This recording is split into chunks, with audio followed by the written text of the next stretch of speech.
I have talked about the blessings of Deuteronomy, that you would be the head, not the tail, above and not beneath.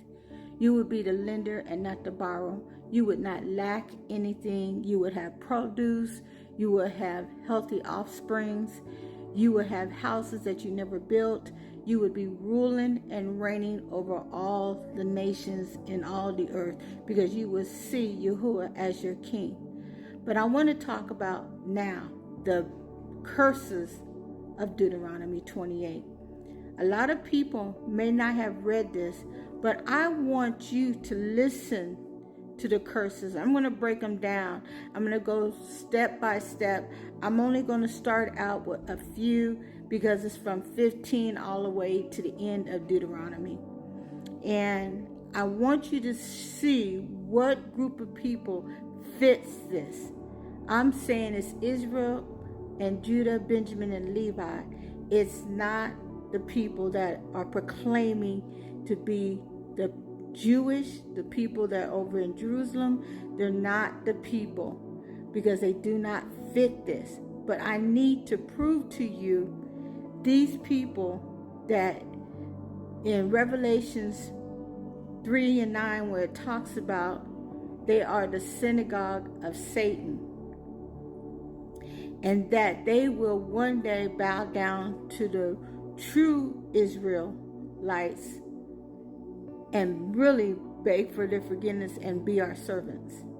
So I'm going to start out with Dueteronmy 28 verse 15, and I'm going to read out of the Sefer Bible, 15 verse 15 all the way through verse 25.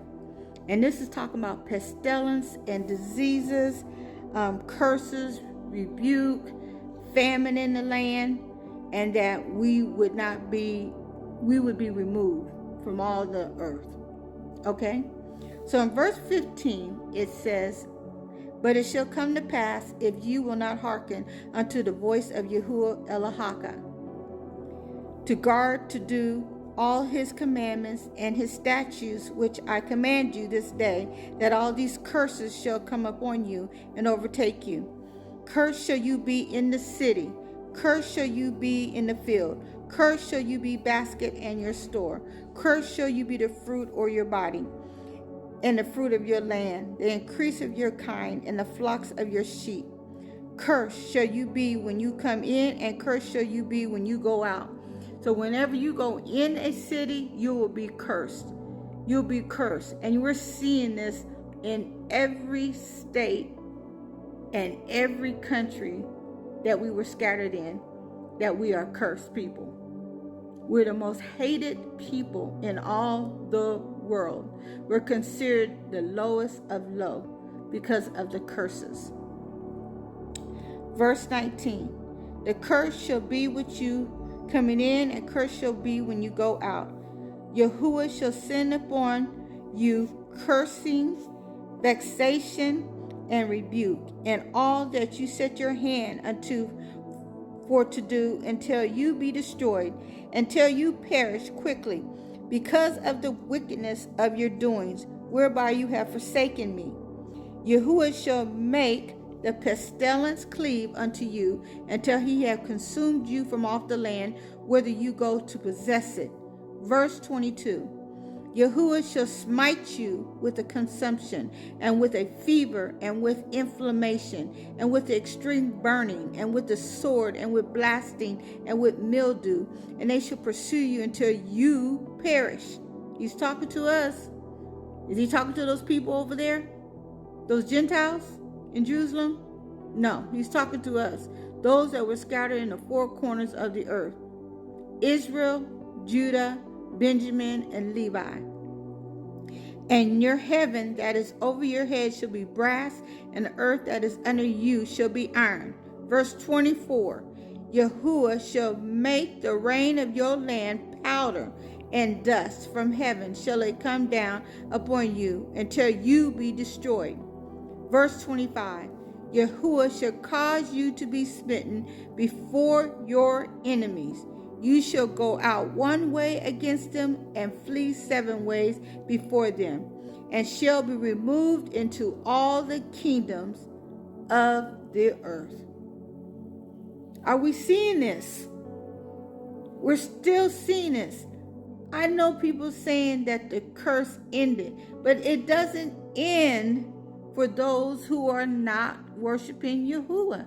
It's not turning from their wicked ways. They continue to be in adultery, continue to be in fornication, continue to be worshiping all types of idols, continue to be in agreement with unaliving our children and sacrificing them to the god of Moloch. He's not in agreement with same-sex marriage. He's not in agreement that we are trying to destroy our seed from the man. It's bad enough that they're changing our men into women. We're seeing the curses.